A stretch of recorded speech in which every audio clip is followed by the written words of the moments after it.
राज्यभरात ईव्हीएम बाबत तक्रारी येत आहेत। याला निवडणूक आयोग जबाबदार असल्याचा आरोप मनसे नेते अविनाश जाधव यांनी केला। एकूणच सगळ्या मतदान प्रक्रियेबाबत मनसे नेते अविनाश जाधव यांच्याशी बातचीत केली आहे आमचे प्रतिनिधी शुभम कोळी यांनी।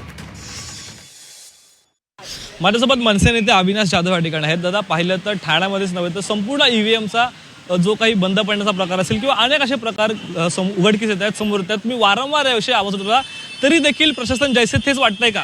मी तुम्हाला एक गोष्ट सांगतो, अनेक ठिकाणी प्रॉब्लेम आहेत की बटन दाबताना आता कोपरीमध्ये एका मतपेटीवर 3 बटन दाबले जात होते, 4था इंजिनचं बटन दाबलंच जात नव्हतं। अनेक लोक मतदान केंद्रातून आतून येऊन बाहेर सांगत होते की मतदान दाबलंच जात नाही आहे। सो अशा प्रकारच्या जर तुमच्याकडे जुन्या पुराण्या मशीन असतील तर त्याच्या बॅलेटवर घ्या ना। लोक तुम्हाला याच्या बाबतीमध्ये प्रश्न विचारतायत की मतदान होत नाही आहे, लांबच्या लांब रांगा लागलेल्या आहेत, तरी कोणाच्या हट्टापोटी ह्या सगळ्या गोष्टी सुरू आहेत।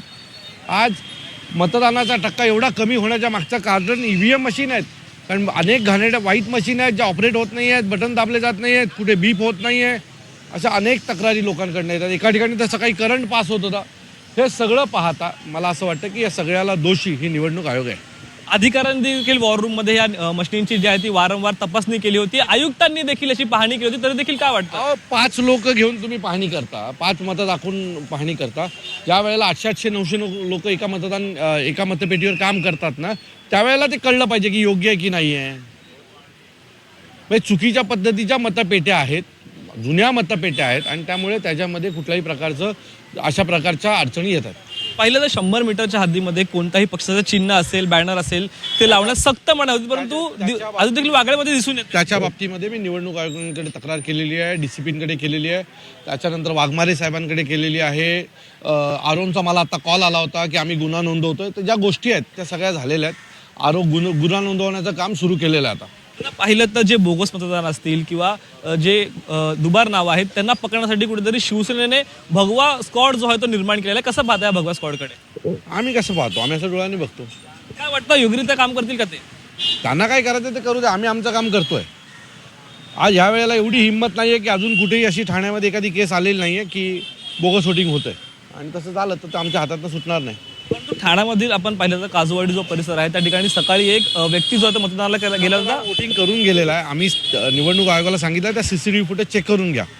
तिथल्या BLAलाही आम्ही प्रश्न विचारलेले आहेत की तुम्ही काय करत होतात आणि हा कोण होता, तुम्ही याचा फोटो पाहिला नाहीत का, कारण त्याच्यावर त्याचा फोटो नव्हता, त्यामुळे तो वोटर बोगस आहे आम्हाला कळलं नाही। परंतु पाहिलं तर काय नेमकं चित्र वाटते उद्याचं, कशा प्रकारचं मतदान, आज टक्का कशा प्रकारे गाठेल? आजचा विषय संपू द्या, मग उद्यावर विचार करू। संध्याकाळी एकदा मतदान संपलं की आपल्याला कळेल की कशा प्रकारचं चित्र आहे। स्ट्रॉंग रूमच्या बाहेर पाहणी वगैरे देणार तुम्ही? का नाही द्यायची, पण या लोकांवर आमचा बिलकुल भरोसा नाही, त्यामुळे आम्ही त्यावर लक्ष ठेवणार आहोत। पाहिलं तर मतदानाचा टक्का जो आहे तो अगदीच खालवायचं दिसतंय। मतदारांना नेमकं घरातून बाहेर निघण्याकरिता काय आव्हान करा? पण मतदारांना बाहेर बोलून काय लाईनीत उभं करू? तुम्ही तुमच्या मतपेट्याच खराब आहेत, लोकांना एक मतदान करायला वेळ जातोय, लांब रांगा लागलेल्या आहेत, लोक बाहेर जाऊन काय करणार आहेत? मतदानाचा अधिकार बजावायचा प्रत्येकाला इच्छा आहे, पण जर तुमच्या मतदानाची रांगच भली मोठी झालेली असेल तर ते अशक्य आहे। माझं मतदारांपेक्षा निवडणूक आयोगाला माझी विनंती आहे की ही प्रक्रिया फास्ट करा, चांगल्या नवीन मतपेट्या घ्या, नाहीतर सरळ बॅलेट पेपरवर या निवडणुका आणा। निश्चित पाहिलं तर ज्या याद्या असतील त्या कुठेतरी अपडेट केल्या नाहीयेत, अधिकाऱ्यांची देखील कुठेतरी चूक जी आहे ती या संपूर्ण प्रकारामध्ये दिसून येत आहे, त्याचमुळे मतदानाचा टक्का देखील जो आहे तो घसरताना पाहायला मिळतो। तर कुठेतरी ईव्हीएम मशीन देखील तांत्रिक बिघाडांना त्यांना सामोरं जावं लागतं, यामुळे सर्वच ताण जो आहे तो या निवडणूक प्रक्रियेवरती निर्माण झाला। त्यामुळे आता मतदानाचा टक्का हा किती अधिक प्रमाणात वाढेल हे पाहणं महत्त्वाचं असणार आहे। शुभम कोळी, झी मीडिया, ठाणे।